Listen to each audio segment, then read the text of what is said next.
नमस्कार दोस्तों, मेरे प्यारे साथियों, मैं संजय सिंह राणा, राष्ट्रीय अध्यक्ष भारतीय सर्वधर्म पार्टी, प्रत्याशी 172 उत्तर विधानसभा लखनऊ, आप सभी का हार्दिक स्वागत और अभिनंदन करता हूं। दोस्तों,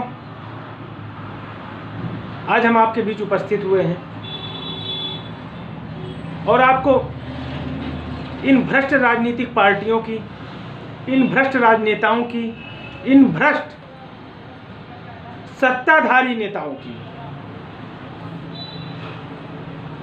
मानसिकता से अवगत कराने के लिए आपके बीच उपस्थित हुआ हूं। साथ ही साथ हाथ जोड़कर आपसे प्रार्थना कर रहा हूं, विनती कर रहा हूं, निवेदन कर रहा हूं। जैसा कि आप जानते हैं, आपका यह छोटा भाई संजय सिंह राणा 172 उत्तर विधानसभा से भारतीय सर्वधर्म पार्टी का प्रत्याशी है और अपने क्षेत्र में पार्टी की तरफ से, पार्टी का सर्वा होने के नाते और प्रत्याशी होने के नाते अपने प्रचार प्रसार को अपनी क्षमता के अनुसार लोगों तक अपने चुनाव निशान ऑटो रिक्शा को पहुंचाने की जद्दोजहद में लगा हुआ हूं। लेकिन चाहकर भी आपका यह छोटा भाई संजय सिंह राणा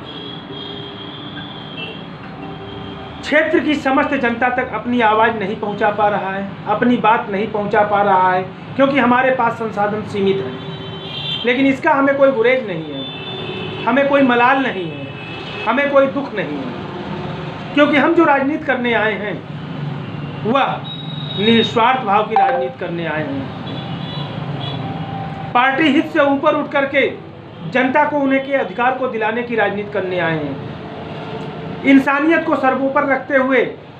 जाति पात से ऊपर हट करके राजनीति करने आए हैं।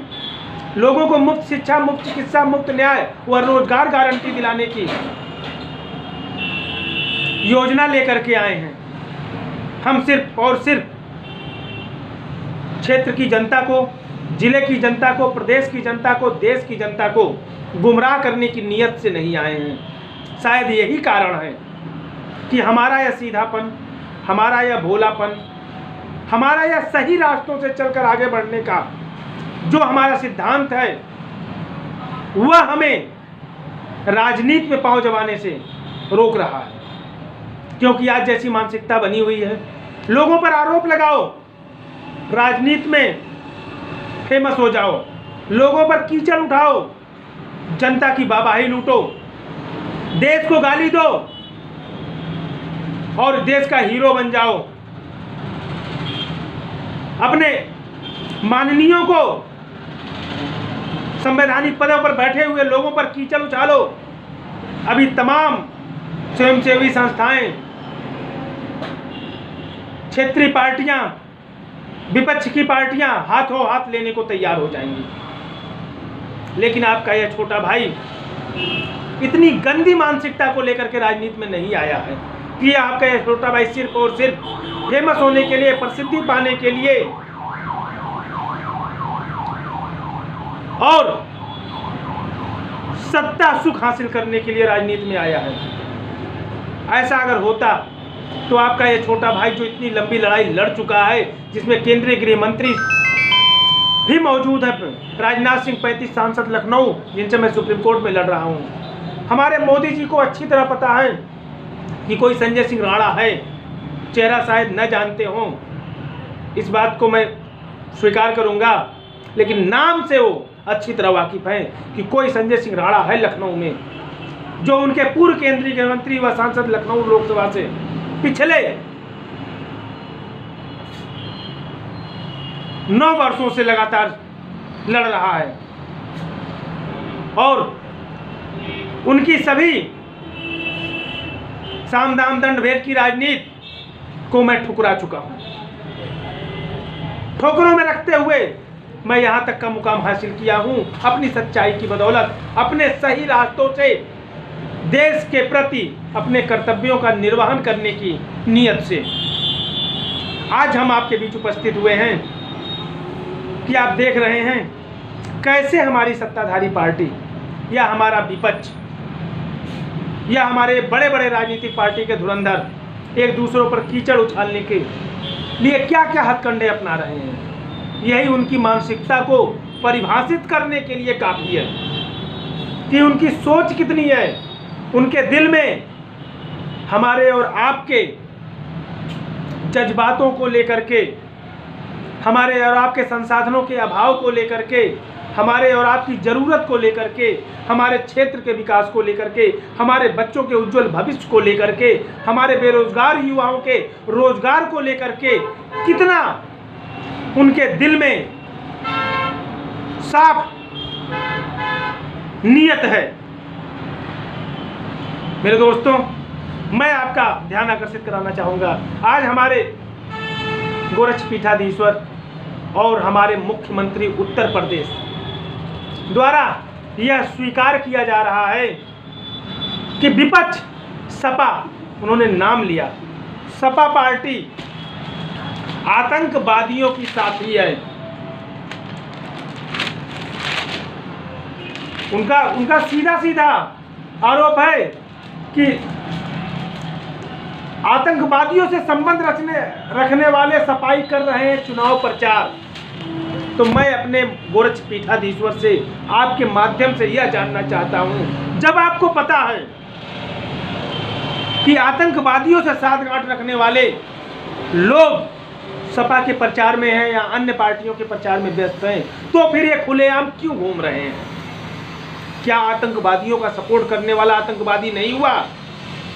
या फिर सिर्फ चुनावी प्रलोभन के लिए, चुनावी दांवपेच के लिए हमारे गोरक्षपीठाधीश्वर द्वारा ऐसा कीचड़ उछाला जा रहा है?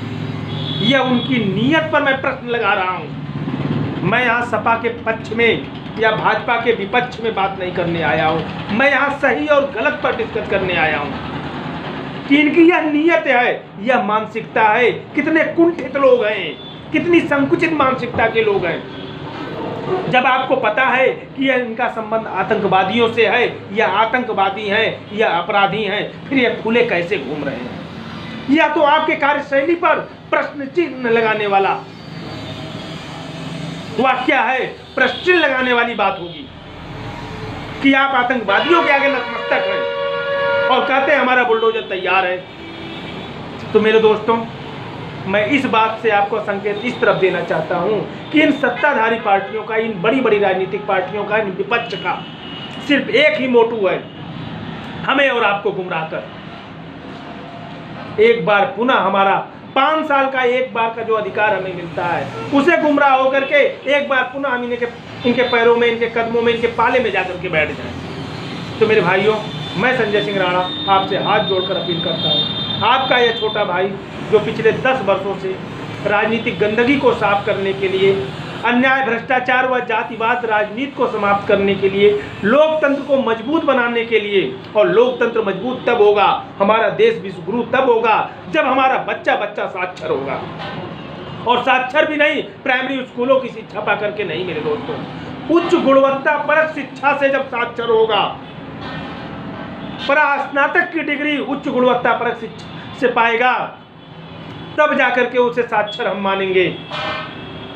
आज जिस प्रकार का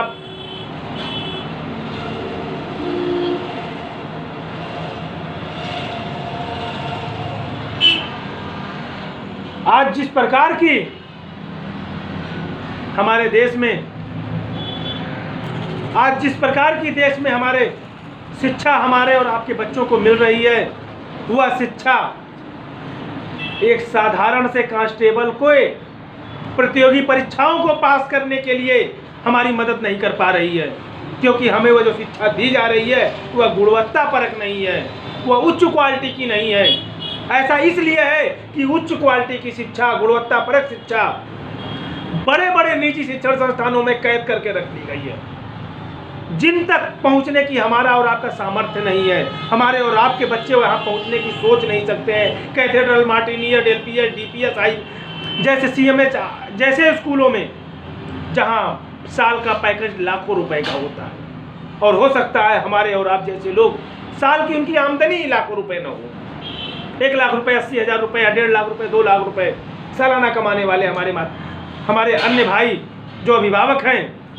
वह चाह करके भी अपने बच्चों को गुणवत्ता पर शिक्षा नहीं दे पाते। और जब तक हमारे देश का बच्चा अच्छी गुणवत्तापरक शिक्षा नहीं प्राप्त करेगा, तब तक हमारे देश का लोकतंत्र मजबूत नहीं हो सकता है। वह इन जैसे भ्रष्ट नेताओं के हाथों की कठपुतली बनकर ही रहेगी। हमारा देश विश्वगुरु नहीं बन सकता है, क्योंकि उच्च शिक्षा ही हमारे देश के सभी संसाधनों को खोलने का रास्ता प्रशस्त करेगी। जिस पर कुंडली मार करके यह सिर्फ चंद उद्योगपति, चंद नेता, चंद नौकरशाह, चंद माफिया, चंद पूंजीपति बैठे हुए हैं। यही कारण है आपका यह छोटा भाई मुफ्त शिक्षा की वकालत करता है। अर्थात लामार्टिनियन में, डीपीएस में, सीएमएस में, एलपीएस में जैसे अन्य बड़े बड़े निजी शिक्षण संस्थानों में, यहाँ तक कि एमबीबीएस